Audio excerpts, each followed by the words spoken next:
It's time for another Stamped episode where we dive into the trips, places and moments that leave their mark. Today, Melissa joins me to share the memories behind her favourite adventures, the travels that changed her and the memories she'll never forget.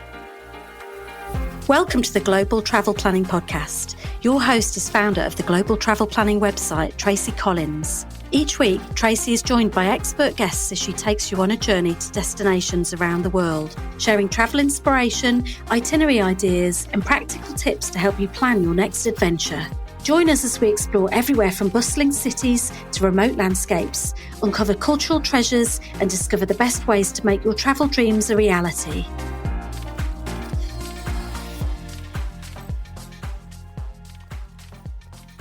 Hi and welcome to this week's episode of the Global Travel Planning Podcast, which is also this month's episode of Stamped, which is our series where I ask 10 questions to travel-loving women about their travels around the world and what has shaped their experiences. So this week we have Melissa, our Lady Who Travel co-host, for her episode of Stamped. Can't do an episode of Stamped without having you in one of the first earlier episodes. And I'm going to be in an episode in a few months' time if people want to know about my experiences.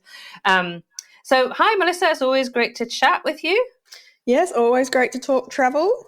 Absolutely. Well, we do it all the time. I think that's what it's whenever we get together, that's where we're going to go, where we've been, our plans, our memories. And obviously we have Ladies Who Travel tours now. So if you are interested, if you are a lady over 50 or slightly older like myself, and you want to travel the world, we have created tours for women by women. So Melissa and I have designed these tours. So do take a look on the website. I will link to our tours that we have on at the moment. And you can see if one of those appeals or both of those appeals and you want to come and join us on a future tour.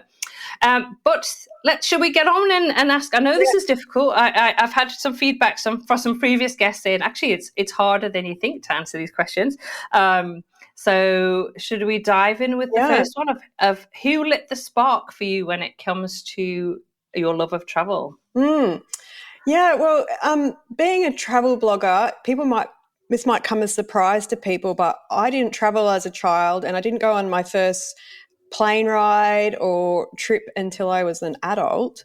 And the first time was my older sister. She moved to Sydney. So, I grew up in Brisbane. I still live in Brisbane.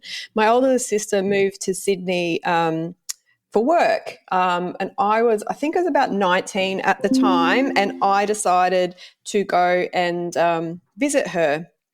And most of the time, she was at work during the day and I just wandered around the streets of Sydney way before, the internet was a thing on your phone, just walking around, getting quite lost, having a paper map. And I just loved it. There was something really, really freeing and exciting about being alone in a city I'd never been before, just walking around. And I remember her telling me, because, I was a little sister, and she told me, now, don't you go to King's Cross. So I went to King's Cross, of course, as you do, and just because she told me not to, and just, look, it was just exciting. So that was sort of from a personal influence. But another thing I really, really remember that really got me excited is, do you remember the movie The Beach with Leonardo DiCaprio? A couple of things in that movie. I looked it up and I think it came out like around in 2000, which again, I hadn't traveled overseas at that stage. And I remember watching him as a young adult wandering through the streets of Bangkok by himself, and he was just like really excited. And that's how I felt in Sydney. And watching him, I was like, I want to do that. I want to go somewhere in a different country. And and then, of course, the scenes of him in Maya Beach, those beautiful scenes. So not surprising that my second overseas trip was to Thailand, influenced by the beach. So I still have fond memories of watching that movie, just how I wanted to experience the world. So I think that's where the spark came from for me. And interestingly, from that as well, like you say, you didn't travel when you were young, but that first trip that you did kind of captured your imagination, and then being able to kind of recognize that feeling when you watch that movie as well, and kind of then wanting to go from there. And I know you mentioned that Thailand was the second place that you went to, but for the second question that I always ask is, where did your passport journey begin? So where was the first country that you ever visited? Well, the first trip I ever went to was the USA. It was my honeymoon. I got married in 2000, which was also the Sydney Olympics in 2000 at the time that I got married. So I remember the flights out of Australia were really, really cheap because everyone was coming to Australia. And so we got, I can't remember the deal now, but we got a really good deal to go to America. And like I said, I'd never traveled as a kid. I got married pretty young. I was only 23, and my husband hadn't traveled either, and we were really just kids. So we went to Disneyland for our honeymoon and had a ball. But, we also went to Hollywood and San Francisco, Las Vegas, and the Grand Canyon. And it was a lot of fun. Oh, it certainly sounds like I've not been to the Grand Canyon or Las Vegas yet. I have to say they're quite high on my. I'd love to visit. So, what an exciting place to go for your first trip out of Australia as well. And I guess that felt like an adventure. But for the next question, what would be the first trip that you did really feel like an adventure for you? Was it a destination or an experience that made it feel different? Well, I was thinking about this, and, I've been to some really incredible places since I started traveling, but I think my first real big adventure, if you like, was my first solo trip. Unfortunately, that marriage did not last very long. I was only young, and I had by that time really caught that travel bug. So when my marriage finished, I was 26, and I went on a 3-month solo trip basically around the world. I think it was my 4th time overseas by this time. And I tried to organise some trips with some girlfriends, and I just couldn't pull it off. And I just thought, I'm just going to do it by myself. So, yeah, I was a bit nervous because I hadn't travelled very much, and I certainly hadn't travelled alone. So I kind of had this idea that I might not even speak to another person for 3 months. Of course, that wasn't true. I remember not the first place I went to. I went to Singapore, and then I went to Mykonos. Can you believe, 26-year-old young girl. I just wanted to go and party. I went to Mykonos, and I was, so that was a second, Singapore first, Mykonos second, and I was checking into the hotel, and I could just hear someone came over and said, "Are you from Australia?" And I was like, "Yeah." And then she was like, "Oh, do you want to hang out?" And so I made this friend like almost as soon as I checked into this hotel, and and then I traveled. I went, to Europe for a bit, and then I went over to New York and Niagara, and I just had so much fun. And it kind of brought me back to that first time being that young girl in Sydney by myself. Just how amazing it is traveling by yourself is something just.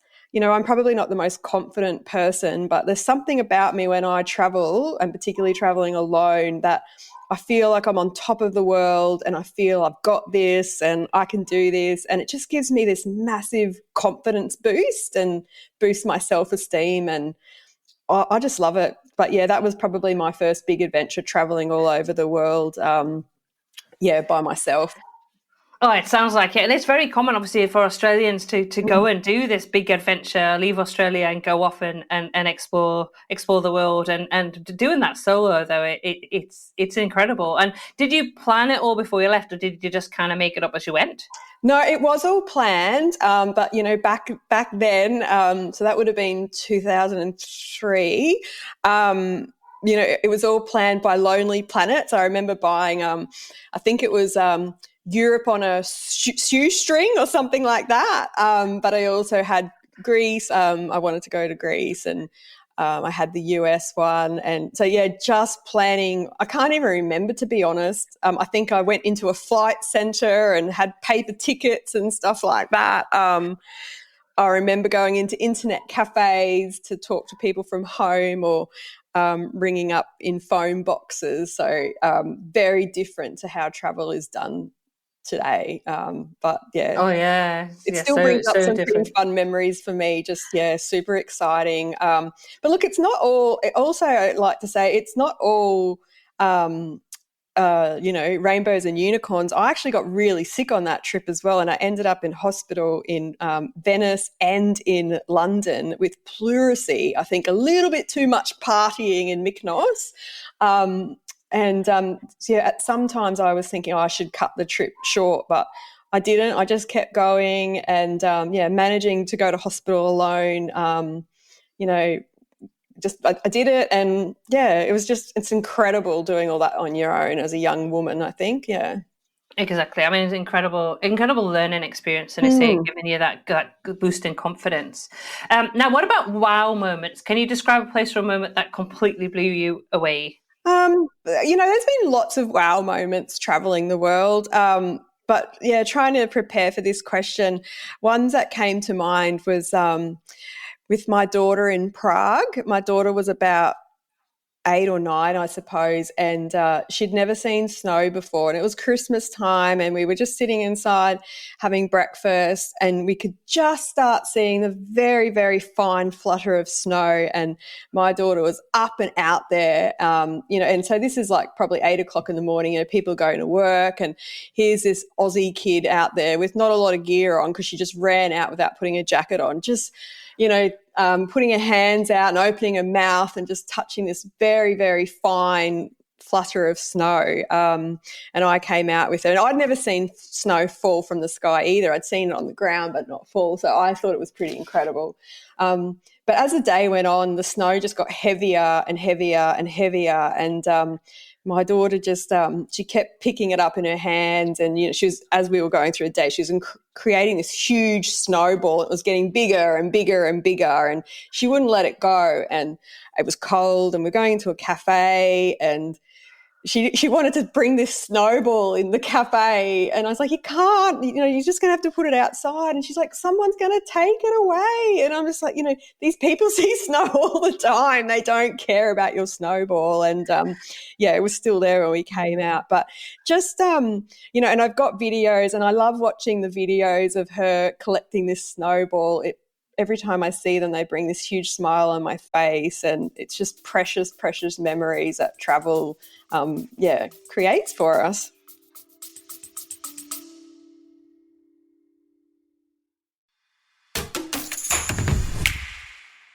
Planning a trip to London, if you're looking for tours that are well organised, full of interesting stories and a pleasure to take part in, I can't recommend Walks and Devour tours enough.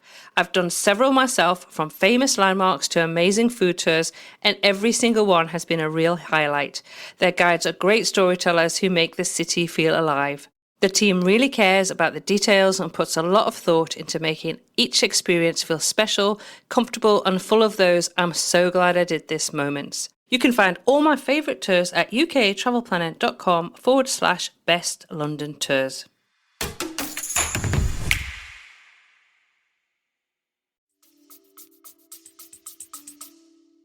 Have you got any other wow moments? Or, I mean, that's a pretty big one. Oh, many, many, many. I could probably list so many. But yeah, that's probably a big one. Sometimes it's not even those really big things that you think are going to be really incredible. Like something that comes to mind, Tracy, you're involved in this when we were in India. And in that trip, we'd been to the Taj Mahal, which is on most people's bucket list. And, it was on my bucket list, and it was absolutely incredible. But when we were sitting down with the group of women at the end of the trip, and the tour guide asked each one of us, what was your favourite thing you did on this trip? And not a single person said seeing the Taj Mahal. And she said at the end, she said, how come no one said the Taj Mahal? And the thing that all the things that people said, they were all sort of moments, more interactions with people, as opposed to an attraction or anything. And to me, I think that's what is incredible about travel. That, yeah, sure, you want to go to Paris to see the Eiffel Tower or to see the Grand Canyon, but often what you come away with is those interactions or experiences that you had, rather than seeing those landmarks. So that's what. true. Yeah, that's a kind of interesting thing. Yeah. I think it's the people that stay in your memory for sure. That's what I think about as well for travel. It's the people that make the places and those interactions, and for me, it's always about learning about how. It's always been for me learning about how other people live. I'm just so Yeah. nosy, but I want to know about their lives. Same.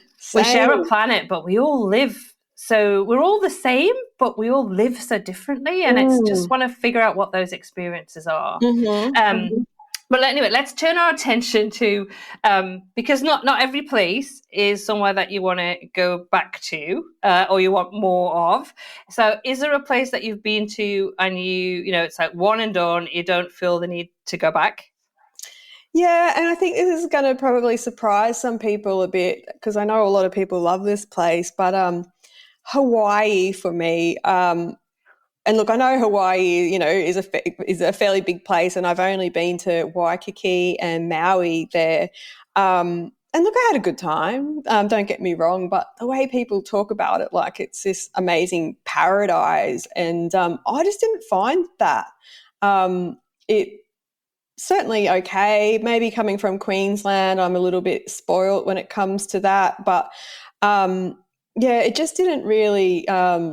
It didn't make me excited or anything like that. I just think there's some way more paradise, magical type places in the world. But I wouldn't say one and done because I think that you have different experiences when you go back to places again and again. So I certainly won't say I wouldn't go back to Hawaii. I would, but it doesn't get me excited about going back, no. Well, I was just thinking actually, in a few episodes' time, we talk about the paradise that are the Whit Sundays in Australia. So, if you're after that kind of paradise island, that is the episode to listen to for sure. What about a destination that you return to again and again? Is there somewhere that you go, yeah, I'm happy to go back there? I just want to. We loved it so much. And is it the memories of the place that you're connected to? Is it the food that you really like? Is it the culture? What is it about that place that draws you back? I'm the country I've visited the most is Thailand. I don't know whether or not that's because it's, a very easy central place for me to go to, or as you remember, I just said, watching that movie, The Beach with Leonardo DiCaprio in Thailand, that I really wanted to go to Thailand. The first time I did go to Thailand, it was only my second country. I felt really in love with it. It's culturally different. The food's amazing. The people are friendly. The landscape is so diverse. You've got the busy city. You've got, amazing jungle, beautiful paradise, beaches and islands. I really, really love it. Every time I go there, I try to go somewhere I haven't been before, but I've also gone to some destinations many, many times. I just love it, and I don't feel like I can get enough of it. So, if I had to choose one place that I feel really comfortable, I've even sort of, over the years considered maybe living there for an extended period of time, maybe, spending some time in retirement there. So, it's certainly a place that I feel very comfortable in. Yeah, we have to say I really also enjoy Thailand. I've only been there a few times, and I know I've not explored. I'll probably just tip of the iceberg when it comes to Thailand because there's so many places that you can go to that outside of the places that people always think about as well. So, which kind of draws us into the next question, which is kind of places that are under the radar, lesser known places that you think people should visit. Is there any one place that you kind of think, oh, this isn't really that well known, but people should know about it? For me, I'm going to say, I'm from Queensland, so it might be a bit biased, but the Queensland outback, I think, is so underrated. Even I think I underrated it too. But living in Queensland during COVID, where I couldn't travel overseas, I was forced, and I thought unfortunately forced to travel just in Queensland, but it led me to the Queensland outback. And so since then I've been back many, many times and I absolutely love it. I think a lot of Queenslanders don't really know about the outback, let alone international guests, but it's incredible. You've got just the stillness, the huge skies, the vastness, the colours of the land, the people that you meet, they're quite characters out there in the outback, but very friendly and want to talk. The natural landscape, just the natural beauty of the place. I just feel very peaceful there, and I feel like I'm having a real adventure. And yeah, I just think more people need to experience it. It's incredible.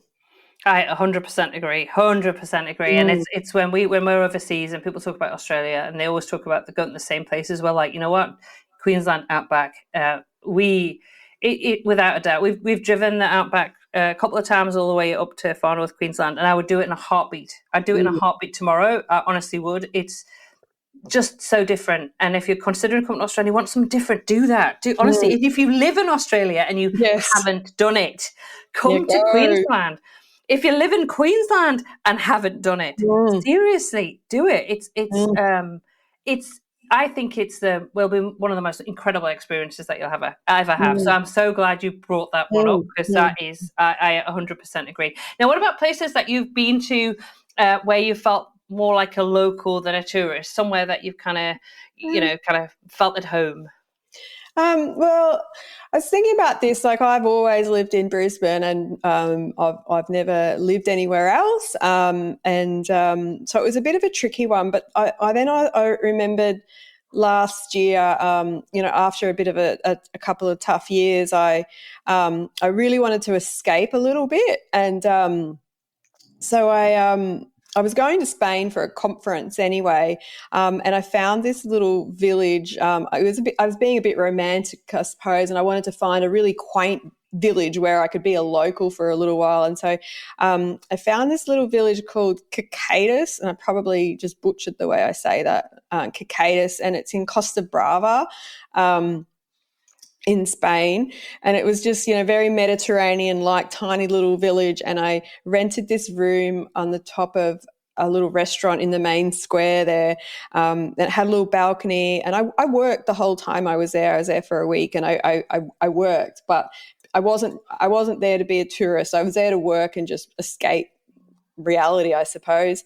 And so in the morning I went to the same place and got a cup of tea and had my breakfast at the same place, and then, I'd go and work and I'd walk around, and it just felt really, it's a real difference from being, I guess, a tourist or a traveller than trying to be more of a local. Of course, I was obviously still a tourist because I didn't know the place and I was only there for a week, but just going to the same places over and over again, it felt, it was really cool. And then, you could tell that the waitresses recognised you again because you'd been there yesterday or the day before for your breakfast and stuff. So, but I don't know, maybe it's me. I just love foreign places and travelling in a different way. It was very fun. Oh, that's cool. What about a destination that's still calling in a name? Is there somewhere that you have on your really want to visit but haven't made it to list? So many, but whenever I get asked this question, it's very easy for me. I really, really want to go on an African safari. I love seeing wildlife in the wild, and I've never been to the continent of Africa, but I would just really, really love to. And I know there's lots of different places you can do African safaris. I don't know where I want to go. Anywhere there, I'm not sure. It depends on the time of year and where it's best to see the animals. But that's something that I would just love to see. Hopefully not too far away, but no plans at the moment. But really want to do an African safari. Well, hopefully I'll get over to Africa because I did grow up over in Africa. So maybe if I get over there next year, you can come and visit for a little bit of time, and we can go and do your first game drive safari. That would be wonderful to do. It is. We did that safari in India, seeing the not lions, tigers and elephants, and gosh, it was so amazing. And that was only small. Oh yeah, we'll get that organised. I reckon next year. And you never know, we might do a ladies who travel tour Ooh, how in fun. Africa. How much fun would that be? Mm. Anyway, we're going to wrap up with the usual question that I ask it at the end of all episodes of our podcast. Doesn't matter which one it is, global or UK. And I know we've talked a lot actually in the ladies who travel, because we share a lot of travel tips. It's always the last episode of the month, so we have a different topic, and we've been talking a lot about lots of travel tips and sharing them in those episodes. But what is the one travel tip that you always share? My number one tip is probably that less is more. Not to try and cram so much in. And look, I was guilty of this when I first started traveling. Like, that 3-month trip I talked about around the world, that was because I'm like, I want to see everything, But I've kind of learned over the years that the more you try and see, kind of the less enjoyable it somewhat is. So, yeah, and especially like when I hear people going to Europe, they're like, oh yes, and I want to go to Paris, and I want to go to Italy, and I want to go to London. I'm like, these places aren't even near each other. So then you're going to spend a lot of your time like at airports or on trains and traveling and checking out and checking into hotels. That's really it's time consuming, but it can also be a bit stressful. So the longer you can stay in one place, or, I know you want to see as much as you can. So now when I try and go to a place, like when I just said I spent that time in Costa Brava, that was because I was already going to Spain for a conference. So I was like, well, where's somewhere in Spain that I can go and spend a week alone and relaxing? So now I kind of try to go, well, I'm going here, what's around that area?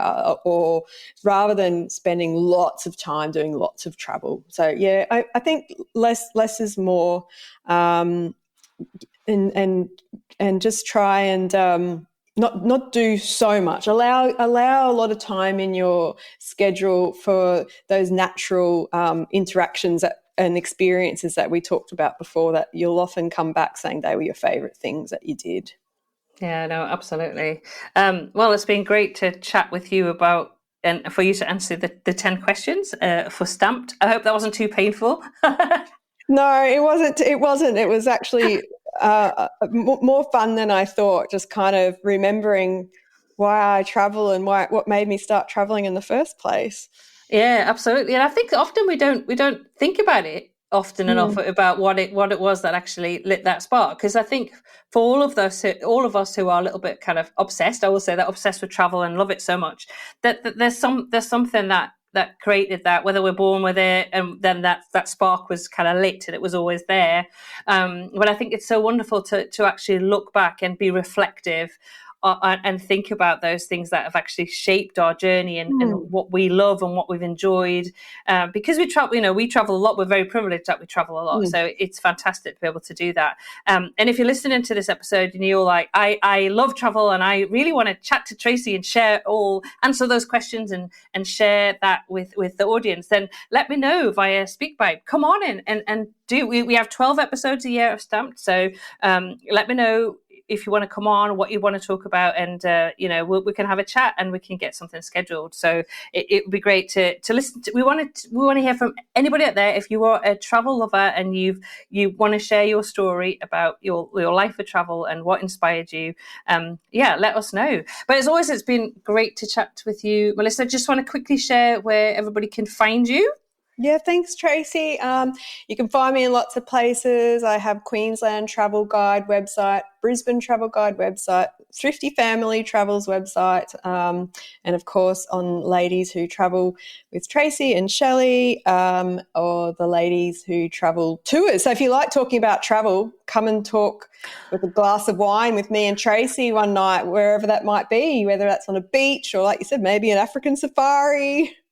Absolutely. We can't wait to meet you. So honestly, come and join our group as well. Actually, we need to talk about the Facebook group as well, Melissa, because come and meet us in the Facebook group. You've listened to us talk, but come and meet us in there. Come and find out what it is we're doing. Come and say hello. Come and ask. Introduce yourself. Come and ask the questions.